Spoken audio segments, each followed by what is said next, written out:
মধ্যরাতে আমার শ্বশুর আমার দরজায় টোকা দিলেন এবং বললেন, বউ, আমি বারান্দায় মেঝেতে পড়ে গিয়েছিলাম এবং আমার পায়ে ব্যথা করছে। যদি তুমি একটু মালিশ করে দিতে তাহলে হয়তো আমার একটু আরাম হতো।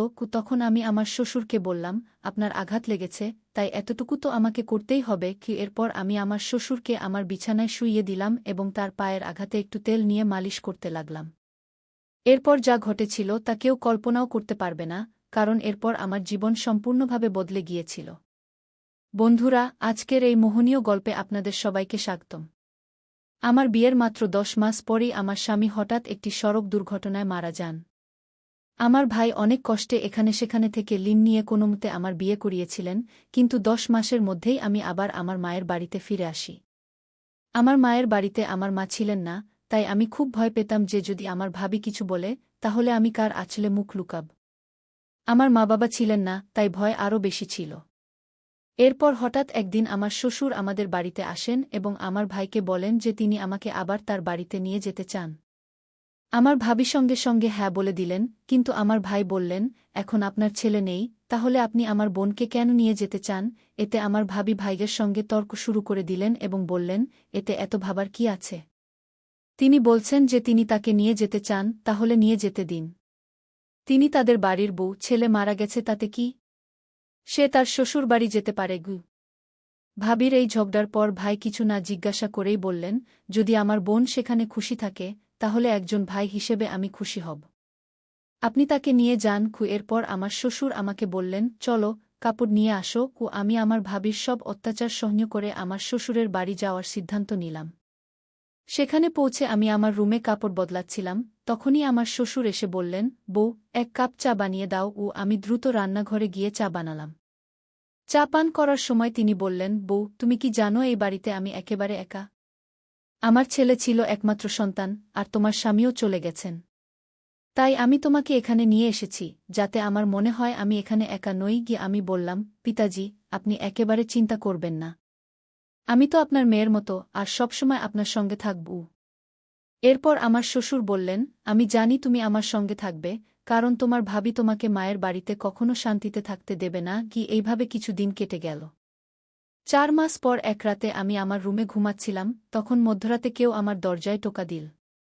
আমি বুঝে গেলাম যে এটি আমার শ্বশুরই হবেন, কারণ এই বাড়িতে আমার এবং পিতাজি ছাড়া আর কেউ নেই, আর মধ্যরাতে কে দরজায় টোকা দেবে? আমি ভাবলাম যে হয়তো শ্বশুরজির কিছু দরকার আছে, তাই দরজা খুলে দিলাম। দরজা খুলতেই আমার শ্বশুর আমাকে ধরে ফেললেন এবং বললেন, বউ, আমি বারান্দায় মেঝেতে পড়ে গিয়েছিলাম, মনে হয় আমার পায়ে মোচক। তিনি প্রকাশ করেছিলেন যে তিনি আমার জীবনকে একটি নতুন দিকে ঘুরিয়ে দিয়েছিলেন। তার কথাগুলো আমাকে গভীরভাবে নাড়িয়ে দিয়েছিল। যখনই আমি ঘুমাতে যেতাম তার কথা আমাকে ভাবতে বাধ্য করত। তিনি বলতেন যে আমার সাথে থাকলে তিনি তার একাকিত্ব অনুভব করেন না এবং তিনি চান যে আমরা দুজনেই একটি নতুন জীবন শুরু করি। সেই রাতের কথোপকথনের পর আমি নিজেকে খুবই দ্বিধাগ্রস্ত অবস্থায় পেয়েছিলাম এবং আমার মনে অনেক প্রশ্ন উঠছিল যে এটি কি সঠিক, এটি কি সমাজের নিয়মের বিরুদ্ধে যাবে না? কিন্তু কোথাও না কোথাও আমার মনে এই কথাও ছিল যে সম্ভবত আমার শ্বশুর সত্যিই একাকিত্বের সাথে লড়াই করছেন। অনেক ভেবেচিন্তে আমি তার সাথে কথা বলার সিদ্ধান্ত নিলাম। এক রাতে যখন শ্বশুরজি ঘুমিয়ে পড়েছিলেন, আমি তার ঘরের দরজায় টোকা দিলাম। তিনি দরজা খুলে আমাকে দেখে কিছুটা আশ্চর্য হলেন। আমি ভিতরে গিয়ে বললাম, শ্বশুরজি, আমি আপনার সাথে কিছু গুরুত্বপূর্ণ কথা বলতে চাই। তিনি আমাকে বসতে ইঙ্গিত করলেন এবং গম্ভীরভাবে বললেন, কি হয়েছে বউ, তুমি এত রাতে কেন এসেছ? আমি কিছুটা সাহস জোগাড় করে বললাম, শ্বশুরজি, আমি আপনার প্রস্তাব সম্পর্কে অনেক ভেবেছি। আমি বুঝতে পারছি যে আপনি একাকিত্বের সাথে লড়াই করছেন এবং একজন সঙ্গীর প্রয়োজন অনুভব করছেন। কিন্তু এই সম্পর্কটিকে সমাজের মানুষ মেনে নেবে না। সেই রাতের পর আমি আমার হৃদয়ের অশান্তি শান্ত করার চেষ্টা করেছি। আমি বুঝতে পেরেছিলাম যে শ্বশুরজির ইচ্ছা যদিও তার একাকিত্ব থেকে মুক্তি পাওয়ার ছিল, কিন্তু এই পথে হাঁটা আমাদের উভয়ের জন্যই ভুল হবে।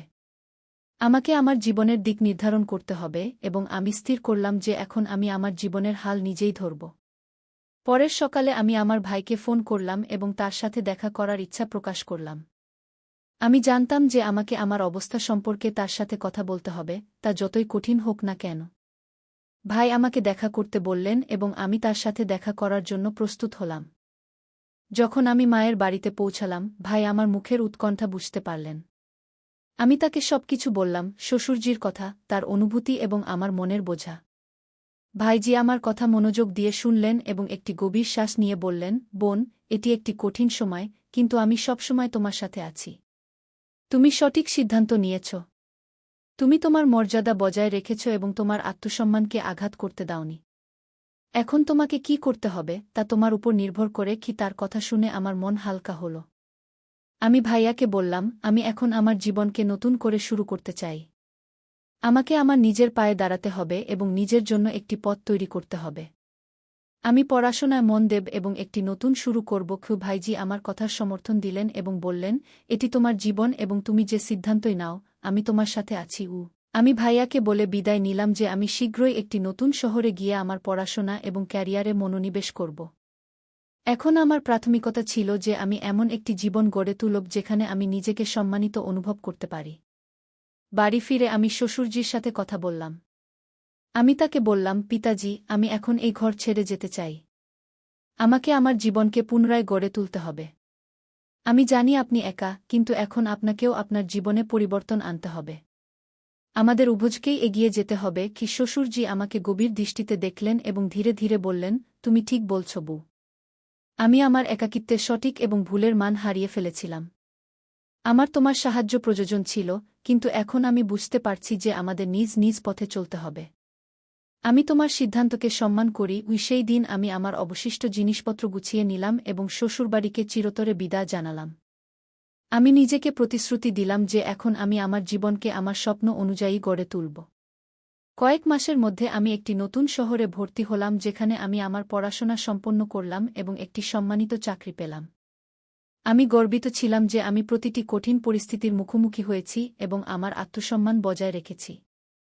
এই নতুন যাত্রায় আমি নিজেকে আগের চেয়ে অনেক বেশি শক্তিশালী এবং স্বাবলম্বী পেয়েছি। আমি উপলব্ধি করেছি যে জীবনে কঠিন সময় আসে, কিন্তু যদি আমরা আমাদের পথে দৃঢ় থাকি এবং সঠিক সিদ্ধান্ত নিই, তবে আমরা একটি নতুন জীবন পেতে পারি, এমন একটি জীবন যা আমাদের আত্মসম্মান এবং স্বাভিমানে ভরা। বন্ধুরা, গল্পটি কেমন লাগলো কমেন্টে অবশ্যই জানাবেন। এমনই মনোমুগ্ধকর গল্প শোনার জন্য চ্যানেলটি সাবস্ক্রাইব করতে ভুলবেন না। ধন্যবাদ।